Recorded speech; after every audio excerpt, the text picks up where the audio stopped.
तो reaction mechanism of nucleophilic substitution reaction, तो जो रिएक्शन मैकेनिज्म है या पाथवे है, तो there are two types of mechanism और pathway that is followed by alkyl halide, that is known as SN1 and SN2।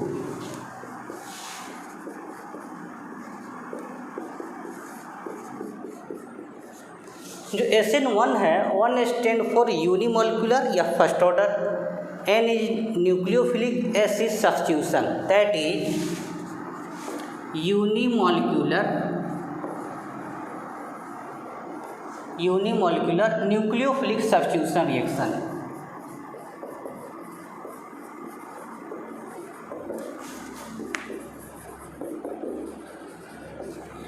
और SN2 ये सेकेंड ऑर्डर होता है, बाईमॉलिक्यूलर होता है, बाईमॉलिक्यूलर nucleophilic substitution reaction.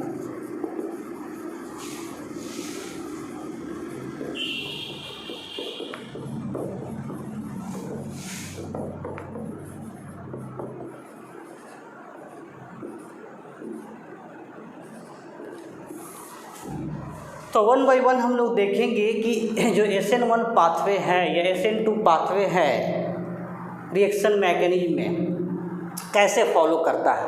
Reaction mechanism का मतलब होता है किसी भी रिएक्शन में कितना स्टेप इन्वॉल्व है, फर्स्ट स्टेप क्या है, स्लोएस्ट स्टेप क्या है, फास्ट स्टेप क्या होगा, इंटरमीडिएट इसमें कौन सा बन रहा है, this all comes under mechanism of reaction. तो 1 बाई 1 करके हम लोग देखते हैं SN1 and SN2 mechanism pathway.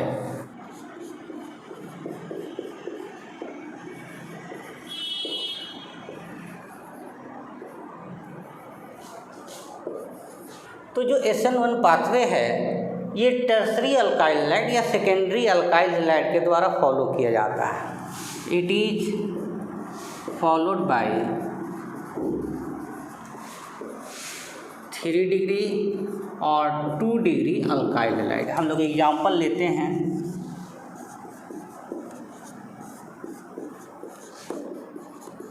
जो टर्सरी ब्यूटाइल ब्रोमाइड है that react with OH nucleophile to give tertiary butyl alcohol। ये जो SN1 पाथवे है ये 2 स्टेप में होता है। ये एक्सपेरिमेंटली जो है देखा गया, क्योंकि इसमें एक इंटरमीडिएट कार्बोकेटायन बनता है। तो it is proceed through carbocation mechanism,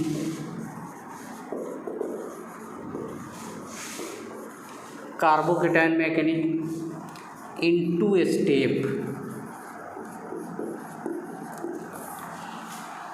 तो इसका जो मैकेनिज्म है it follow through carbocation mechanism और 2 स्टेप इसमें इन्वॉल्व होता है। 2 स्टेप में रिएक्शन होता है, फर्स्ट स्लो स्टेप होता है, दूसरा फास्ट स्टेप होता है। और ये जो हम लाइन लिखे हैं ये एक्सपेरिमेंटल फैक्ट है। इसमें एक्सपेरिमेंटली हम लोग देखते हैं कि इंटरमीडिएट कार्बोकेटायन बनता है और इसमें 2 स्टेप होता है। फॉर एग्जांपल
तो इट प्रोसीड, जो SN1 पाथवे है, it proceed through carbocation mechanism, यानी इसमें कार्बोकैटायन इंटरमीडिएट बनता है और इसमें 2 स्टेप होता है। तो हम लोग देख सकते हैं कि ये जो टर्सरी ब्यूटाइल ब्रोमाइड है, ये कंडेंस फार्मूला है, ये 3 डायमेंशनल फार्मूला है जिसको वेज डैश रिप्रेजेंटेशन कहते हैं।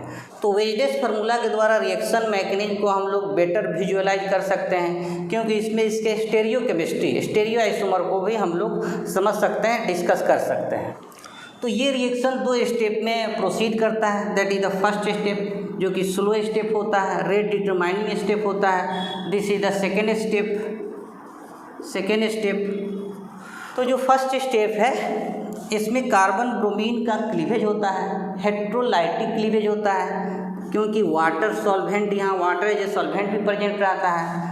ये वाटर जो है that facilitate cleavage of carbon bromine bond, और हेट्रोलाइटिक क्लीवेज होता है, दैट इज जो है कि sigma bond electron shifted to Br-। तो जैसे ये टूटता है तो हमारा इंटरमीडिएट बनता है कार्बोकैटायन। तो जो फर्स्ट स्टेप है ये स्लो स्टेप होता है, जिसको RDS, रेट डिटरमाइनिंग स्टेप भी कहते हैं। क्यों? क्योंकि यहाँ क्लीवेज ऑफ बॉन्ड हो रहा है, उसके लिए एनर्जी चाहिए। That's why it is a very slow process. Rate determining step reaction का सारा जो है ऑर्डर जो है, मैकेनिज्म जो है, रिएक्शन का जो परसेंटेज यील्ड है, रिएक्शन का जो प्रोडक्ट है, इसी स्टेप पर डिपेंड करता है। जो परसेंटेज यील्ड ऑफ प्रोडक्ट है इसी स्टेप पर डिपेंड करता है, क्योंकि ये फर्स्ट स्टेप तो है ही, ये रेट डिटरमाइनिंग स्टेप है, सबसे स्लो स्टेप है, और दैट फॉर्म कार्बोकैटायन। तो ये फर्स्ट स्टेप है, ये हमारा इंटरमीडिएट होता है। तो चूंकि इसमें कार्बोकैटायन इंटरमीडिएट बनता है, इसलिए इसको कार्बोकैटायन मैकेनिज्म कहते हैं। और यहाँ चूंकि इंटरमीडिएट कार्बोकैटायन बन रहा है, तो फर्दर इसमें रीअरेंजमेंट भी हो सकता है, मोर स्टेबल जो है कि कार्बोकैटायन फॉर्म होने के लिए। और सेकेंड स्टेप में जब कार्बोकैटायन बन जाता है, तो ये पॉजिटिव जो है कि चार्ज स्पीशीज है। तो सेकेंड स्टेप में जो न्यूक्लियोफाइल का अटैक है, ये इलेक्ट्रोस्टैटिक होता है, और ये स्टेप बहुत फास्ट होता है। और फिर जब न्यूक्लियोफाइल का अटैक होता है, तो ये जो कार्बोकैटायन है दैट इज sp2 हाइब्रिडाइज होता है, यानी कि प्लेनर होता है। यानी न्यूक्लियोफाइल टॉप से भी अटैक कर सकता है, और bottom of blackboard, bottom of molecule से भी अटैक कर सकता है। यानी कि यहाँ वेज और डैश दोनों जो है कि साइड से न्यूक्लियोफाइल अटैक कर सकता है। तो हमारा 2 प्रोडक्ट बनता है, दैट इज जो है कि रैस्मिक मिक्सचर, जिसको हम लोग कहते हैं। अगर ये D फॉर्म में है तो हमारा प्रोडक्ट D भी बनता है, L भी बनता है, इन्वर्जन भी होता है, रिटेंशन भी होता है। यानी कि ये अगर वेज है ब्रोमीन, तो न्यूक्लियोफाइल का अटैक वेज में भी होगा।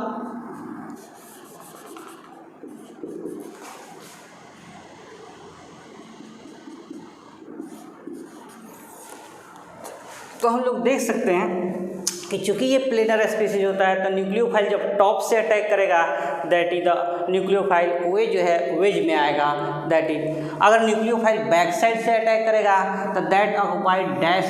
इसका मतलब जो रिएक्टेंट मॉलिक्यूल है, जिसमें जो हैलाइड आयन है वेज में है, टॉप में है, तो न्यूक्लियोफाइल भी टॉप में आ रहा है। इसको कहते हैं रिटेंशन ऑफ मॉलिक्यूल। जिस कॉन्फ़िगरेशन में रिएक्टेंट है, उसी कॉन्फ़िगरेशन में जो है कि प्रोडक्ट है, this is known as a retention. और इसका जो है कि इन्वर्जन हो रहा है, यानी कि इसमें रिटेंशन प्रोडक्ट में मिलता है और इन्वर्जन प्रोडक्ट में मिलता है, और दिस इज नोन एज रैसेमाइजेशन। चूँकि हमको प्रोडक्ट क्या मिलता है, रैस्मिक मिक्सचर मिलता है। तो जहाँ भी कार्बोकैटायन इंटरमीडिएट बनता है, वहाँ प्रोडक्ट हमारा 2 प्रोडक्ट मिलता है, रिटेंशन भी और इन्वर्जन भी, और that is known as racemisation, racemic mixture,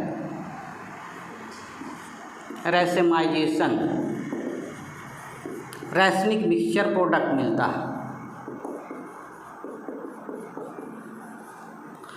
तो चूंकि प्रोडक्ट रैस्मिक मिक्सचर मिलता है, that's why this is known as racemisation. और रैसेमाइजेशन तब होता है जब कार्बोकैटायन इंटरमीडिएट बनता है। चूँकि ये प्लेनर होता है, तो न्यूक्लियोफाइल टॉप से और बॉटम से दोनों साइड से अटैक कर सकता है।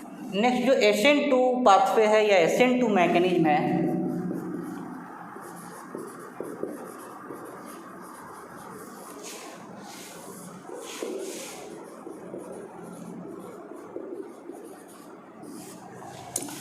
SN2 पाथवे है, ये 1 डिग्री या 2 डिग्री अल्काइल हैलाइड शो करता है।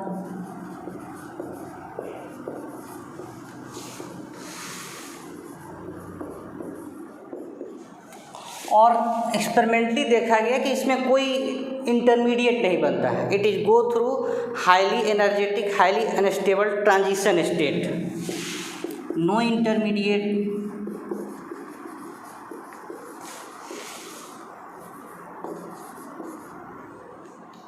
But through transition state.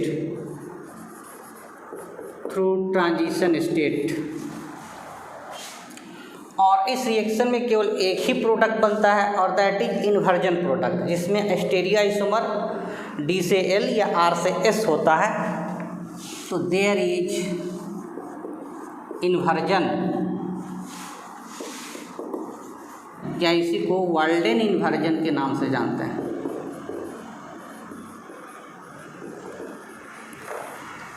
For example methyl bromide है और CN न्यूक्लियोफाइल KCN, तो जो CN न्यूक्लियोफाइल का अटैक होता है वी गेट मिथाइल साइनाइड। चूँकि ये 1 डिग्री है, इट फॉलो SN2 पाथवे। तो इसका अगर हम लोग 3 डायमेंशनल या वेजनेस फार्मूला को देखें,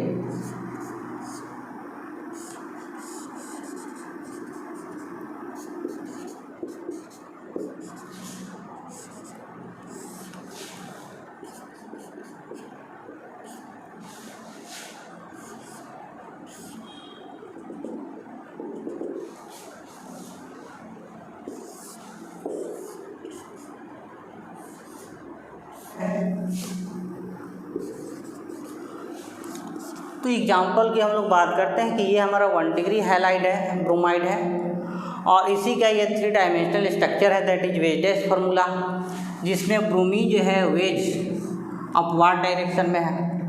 अब जो न्यूक्लियोफाइल साइनाइड है ये इस पर अटैक करता है, दिस इज इलेक्ट्रोफिलिक सेंटर जिस पर पॉजिटिव चार्ज है।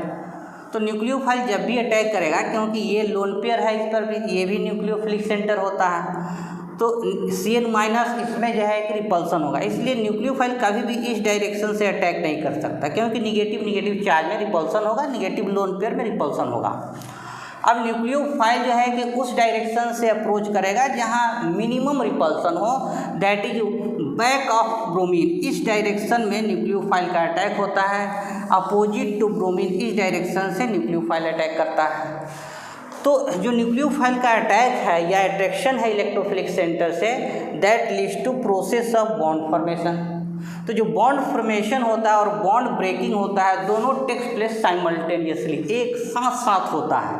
This is the CN minus attack opposite to bromide.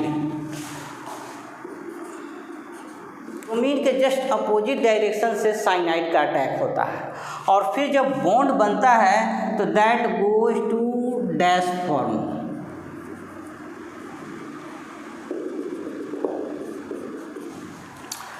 तो चूंकि साइनाइड का अटैक ब्रोमीन के जस्ट अपोजिट डायरेक्शन से अटैक होता है, तो चूंकि ब्रोमाइड यहाँ वेज में है, इसलिए जो कमिंग न्यूक्लियोफाइल होगा that occupied dash position, this is known as inversion of configuration. This is known as inversion of configuration.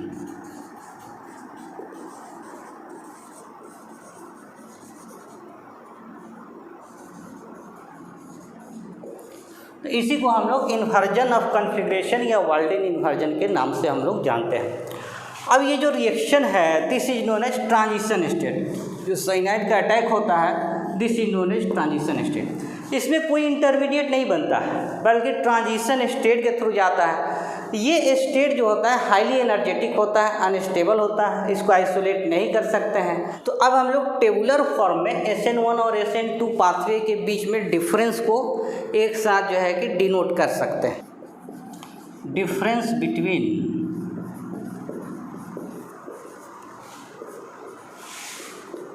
SN1 and SN2 pathway.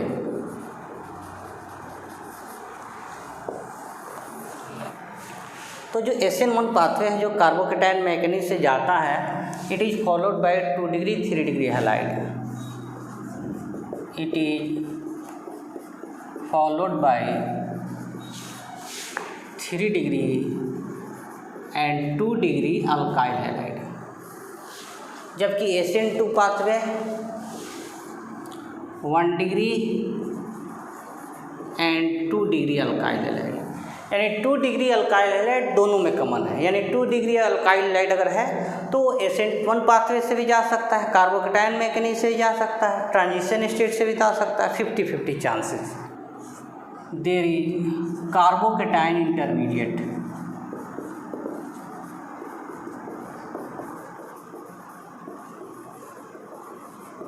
इसमें जो है कार्बोकेटायन इंटरमीडिएट बनता है, यानी कि जो टर्सरी ब्यूटाइल ब्रोमाइड है ये टूटकर कार्बोकेटायन देता है और फिर जो है नेक्स्ट स्टेप में हमारा प्रोडक्ट बनता है।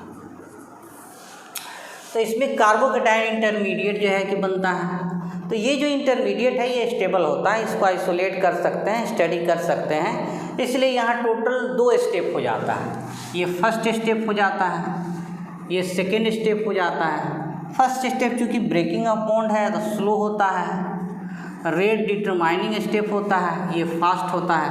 देयर ये 2 डिफरेंट स्टेप, इसमें कोई इंटरमीडिएट नहीं बनता है। ये ट्रांजिशन स्टेट यानी कि डायरेक्ट रिएक्टेंट से प्रोडक्ट, नो इंटरमीडिएट।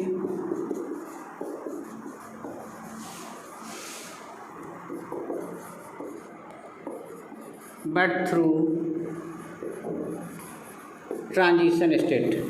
तो इसमें कार्बोकेटायन इंटरमीडिएट बनता है, इसमें इंटरमीडिएट नहीं बनता है, ट्रांजिशन स्टेट के थ्रू जाता है। इसको स्टेप के रूप में कंसीडर नहीं करते हैं, यानी कि ये रिएक्शन सिंगल स्टेप में होता है। हमारा अल्काइल हैलाइड है और वी गेट प्रोडक्ट, तो ये 1 स्टेप रिएक्शन है। ये ट्रांजिशन स्टेट के थ्रू जाता है। ट्रांजिशन स्टेट जो है वो हाईली एनर्जेटिक अनस्टेबल होता है, उसको आइसोलेट नहीं कर सकते। This is the transition state.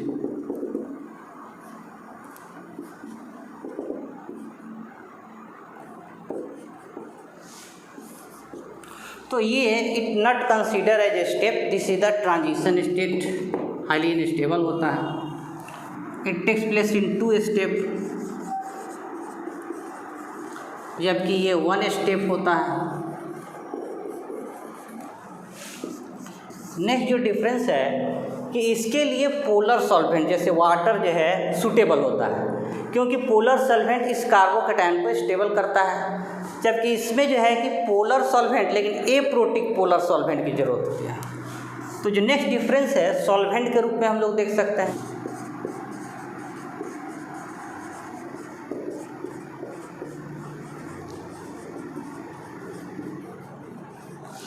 जबकि SN2 पाथवे के लिए polar aprotic solvent, for example acetone.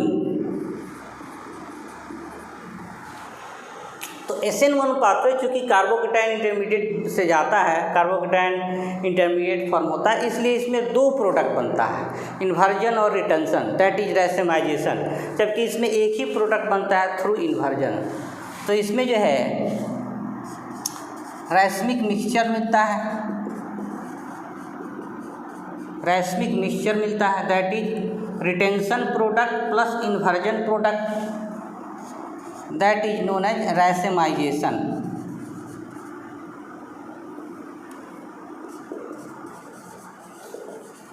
जबकि इसमें एक ही प्रोडक्ट मिलता है और इन्वर्जन प्रोडक्ट मिलता है।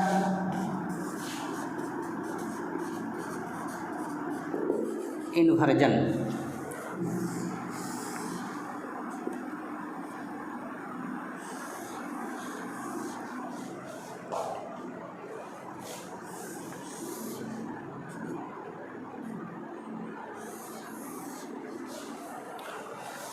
तो जो 6 डिफरेंस है 6 पॉइंट में, this is the energy profile. The x axis होता है, ये टाइम होता है। टाइम के साथ जो रिएक्शन प्रोसीड करता है इसको डायग्राम से दिखा सकते हैं कि एक्स एक्सिस टाइम है और ये जो है इंथैल्पी चेंज है। यहाँ भी जो है कि एक्स एक्सिस टाइम है वाई एक्सिस पर एंथैल्पी चेंज है। ये डिनोट करता है रिएक्टेंट मॉलिक्यूल को, और ये ट्रांजिशन स्टेट होता है। ये भी हमारा ट्रांजिशन स्टेट जो पिक होता है, दैट इज ट्रांजिशन स्टेट, जो कि हाईएस्ट एनर्जी स्टेट होता है, हाईली अनस्टेबल होता है। ये जो ट्रांजिशन स्टेट से लो एनर्जी वाला है, ये इंटरमीडिएट को डिनोट करता है। तो जो SN1 पाथवे है, इसमें रिएक्टेंट पहले कन्वर्ट होता है इंटरमीडिएट में, और फिर इंटरमीडिएट जो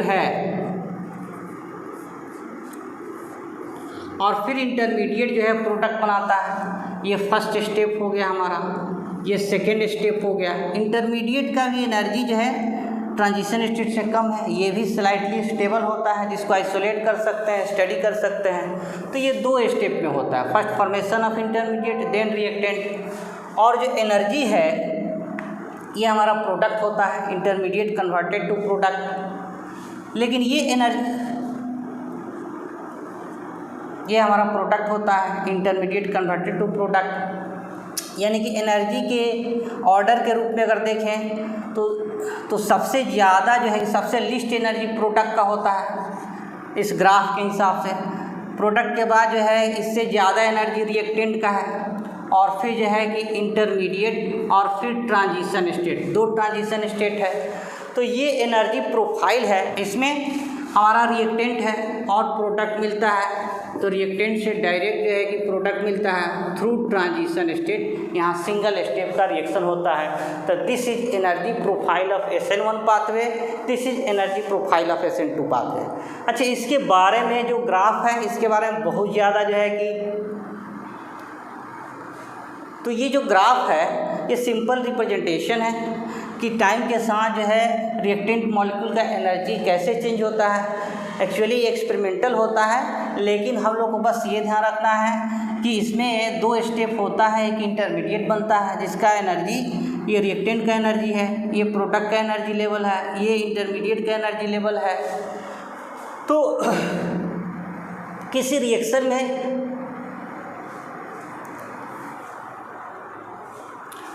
तो ग्राफ को जो है कि समझने का ये है। तो ग्राफ को हम लोग इस रूप में, तो ये जो एनर्जी प्रोफाइल का ग्राफ है उसको हम लोग इस रूप में याद रखना है कि अगर किसी रिएक्शन में n पिक है,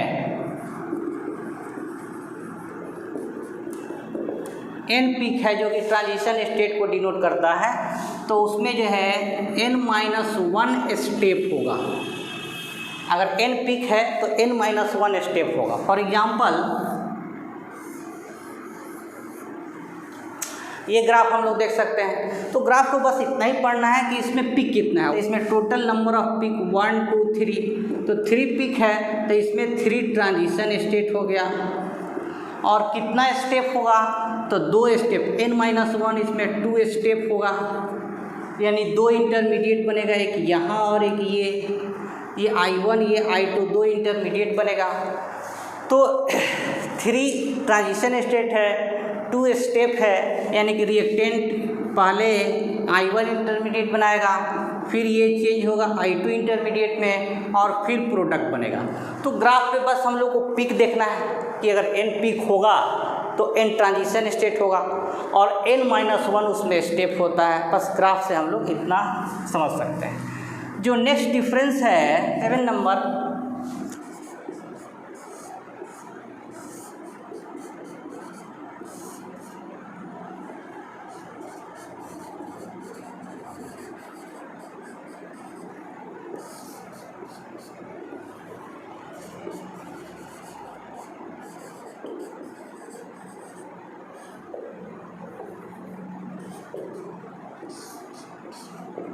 तो किसी भी रिएक्शन के लिए जो रेट ऑफ रिएक्शन है, स्पीड ऑफ रिएक्शन है, इतना सारा फैक्टर है जिस पर रेट ऑफ रिएक्शन डिपेंड करता है। अगर हम SN1 की बात करें जो फर्स्ट ऑर्डर है, तो इसका रेट केवल अल्काइल हैलाइड के कंसंट्रेशन पर इस रिएक्शन का रेट या स्पीड डिपेंड करता है। ये इसलिए इसको फर्स्ट ऑर्डर या SN1 पाथवे कहते हैं, क्योंकि इसका रेट ऑफ रिएक्शन जो है केवल अल्काइल हैलाइड के कंसंट्रेशन पर डिपेंड करता है। ये न्यूक्लियोफाइल के कंसंट्रेशन पर नहीं डिपेंड करता है, तो ये फैक्टर इसको इफेक्ट नहीं करता है। और जो स्ट्रेंथ ऑफ न्यूक्लियोफाइल है, स्ट्रेंथ ऑफ न्यूक्लियोफाइल बोले तो स्ट्रॉन्ग बेस और वीक बेस। तो स्ट्रेंथ ऑफ न्यूक्लियोफाइल पर भी इसका रेट डिपेंड नहीं करता है। क्यों? क्योंकि जो फर्स्ट स्टेप है ये इंटरमीडिएट जो बनता है कार्बोकेटायन, ये स्पॉन्टेनियस होता है, इसमें न्यूक्लियोफाइल का कोई रोल नहीं है। और सेकेंड स्टेप फास्ट होता है। फास्ट स्टेप में कोई भी चेंजेज जो है रिएक्शन के रेट को डिटरमाइन नहीं करता है। फास्ट स्टेप में कोई भी चेंजेज रिएक्शन के रेट को डिटरमाइन नहीं करता है। जो स्लो स्टेप होता है वही रेट को डिटरमाइन करता है। तो जो फर्स्ट स्टेप है जो कि स्लो है, जो कार्बोकेटायन का फॉर्मेशन है, ये स्पॉन्टेनियस है, इसमें न्यूक्लियोफाइल का कोई रोल नहीं होता है। तो स्ट्रेंथ ऑफ न्यूक्लियोफाइल का भी रेट में कोई रोल नहीं होता है। स्टेबिलिटी ऑफ कार्बोकेटायन, चूँकि इंटरमीडिएट यहाँ कार्बोकेटायन बनता है तो ये जितना स्टेबल होगा रेट ऑफ रिएक्शन उतना फास्ट होगा। तो स्टेबिलिटी ऑफ कार्बोकेटायन पर SN1 का रेट डिपेंड करता है। लिविंग ग्रुपेबिलिटी, जो अल्काइल हैलाइड, लिविंग ग्रुपेबिलिटी ये है कि जो अल्काइल हैलाइड ये जो बॉन्ड है जितना वीक होगा उतना ही रिएक्शन फास्ट होगा। यानी कि आयोडाइड का जो लिविंग ग्रुप टेंडेंसी है या ब्रेकिंग ऑफ बॉन्ड है वो ज़्यादा होता है ब्रोमाइड से, और दैट इज क्लोराइड। तो लिविंग ग्रुप टेंडेंसी जितना ज़्यादा होगा रेट ऑफ रिएक्शन फास्ट होगा। अगर हम लोग SN2 पाथवे की बात करें तो इसका रेट जो है अल्काइल हैलाइड पर भी डिपेंड करता है, न्यूक्लियोफाइल के कंसंट्रेशन पर भी डिपेंड करता है, स्ट्रेंथ ऑफ न्यूक्लियोफाइल पर भी डिपेंड करता है, और लिविंग ग्रुप टेंडेंसी पर भी डिपेंड करता है। तो इसमें जो रेट है directly proportional to concentration of alkyl halide, directly proportional to concentration of nucleophile, directly proportional to जितना स्ट्रॉन्ग न्यूक्लियोफाइल होगा, स्ट्रेंथ ऑफ न्यूक्लियोफाइल। और इसमें कार्बोकेटायन इंटरमीडिएट नहीं बनता, लेकिन लिविंग ग्रुप टेंडेंसी, इसमें भी लिविंग ग्रुप का जो टेंडेंसी है आयोडाइड मोर रिएक्टिव होगा ब्रोमाइड से और देन क्लोराइड। तो इसमें जो rate concentration of alkyl halide, nucleophile, strength of nucleophile और लिविंग ग्रुप टेंडेंसी पर डिपेंड करता है, जबकि इसका रेट जो है अल्काइल हैलाइड के कंसंट्रेशन पर डिपेंड करता है, न्यूक्लियोफाइल और स्ट्रेंथ पर डिपेंड नहीं करता है। स्टेबिलिटी ऑफ कार्बोकेटायन और लिविंग टेंडेंसी ज़्यादा difference between SN1 and SN2 pathway. तो हम लोग एग्जाम्पल और क्वेश्चन के रूप में देखेंगे कौन सा अल्काइल हैलाइड SN1 और SN2 पाथवे देगा, या फिर दोनों दे सकता है, या फिर कुछ ऐसे अल्काइल हैलाइड है जो ना SN1 पाथवे को फॉलो करते हैं ना SN2 पाथवे को फॉलो करते हैं। हम लोग देखें कि जो SN1 पाथवे है ये 2 डिग्री और 3 डिग्री अल्काइल हैलाइड शो करता है, जबकि SN2 पाथवे है ये 1 डिग्री और 2 डिग्री अल्काइल हैलाइड शो करता है। यानी कि SN1 SN2 जो 2 डिग्री हैलाइड है वो दोनों पाथवे को शो करता है, जबकि कुछ ऐसे हैलाइड हैं जो ना SN1 पाथवे देते हैं और ना ही SN2 पाथवे देते हैं।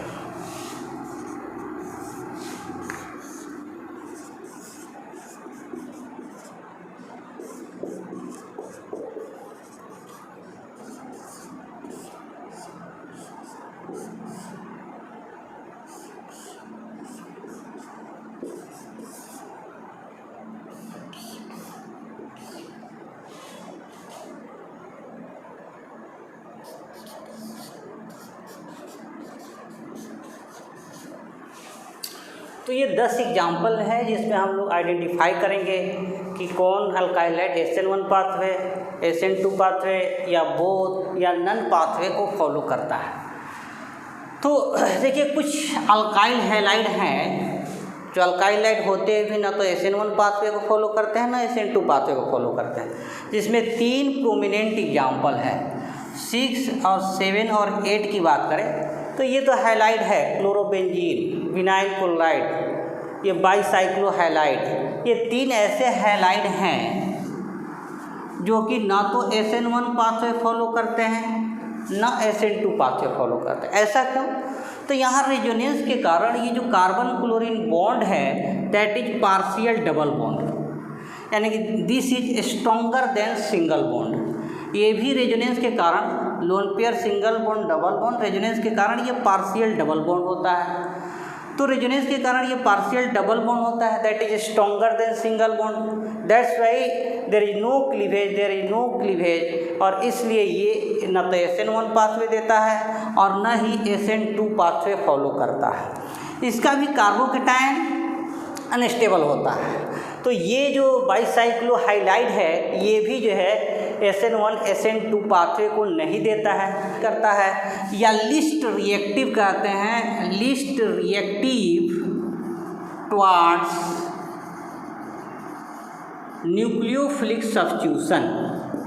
तो कहते हैं या तो रिएक्शन नहीं करता है या लिस्ट रिएक्टिव होता है न्यूक्लियोफिलिक सब्स्टिट्यूशन में, तो इसके लिए नन होगा कि अल्काइल हैलाइड तो है लेकिन SN1 SN2 पाथवे फॉलो नहीं करता। अब इसका बात करें कि ये 2 डिग्री अल्काइल हैलाइड है, तो 2 degree alkyl halide SN1 SN2 दोनों का प्रोबेबिलिटी है 50-50, तो ये बोथ दोनों पाथवे को फॉलो कर सकता है, SN1 एंड SN2 दोनों पाथवे को फॉलो करेगा। ये 3 डिग्री अल्काइल हैलाइड है, 3 डिग्री है, तो 3 डिग्री अल्काइल हैलाइड केवल SN1 पाथवे के थ्रू जाएगा, यानी पहले कार्बोकेटायन बनेगा और फिर न्यूक्लियोफाइल अटैक करेगा।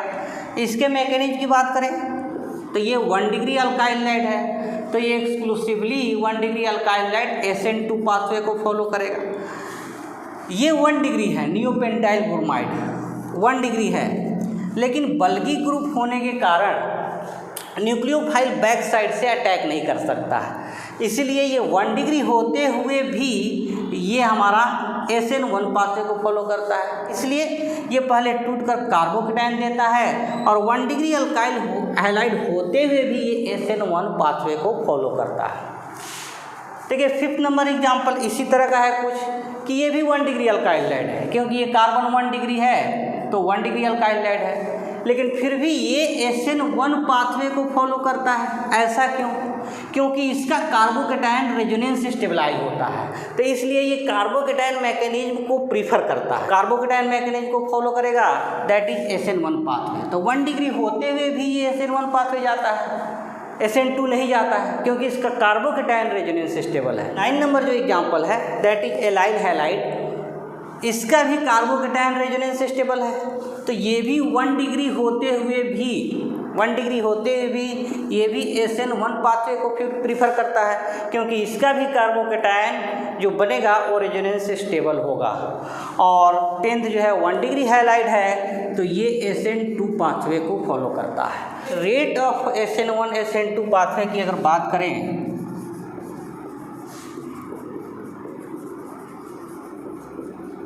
Rate of SN1 SN2 pathway, तो जो SN1 है 3 degree halide more reactive than 2 degree than 1 degree, और जो SN2 है इसके लिए 1 डिग्री का रिएक्टिविटी ज़्यादा होगा 2 डिग्री और 3 डिग्री अल्काइल हैलाइड। तो रेट जो है ऐसे फॉलो होता है। फॉर एग्जांपल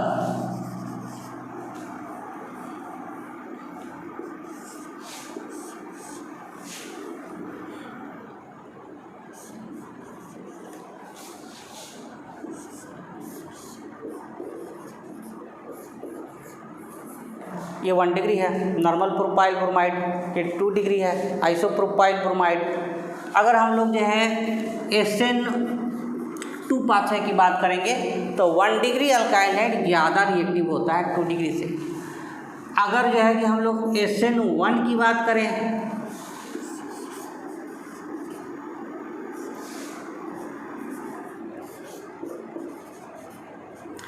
SN1 पाथवे की अगर बात करें तो फिर 2 डिग्री अल्काइल हैलाइड ज़्यादा रिएक्टिव होगा 1 डिग्री अल्काइल हैलाइड से।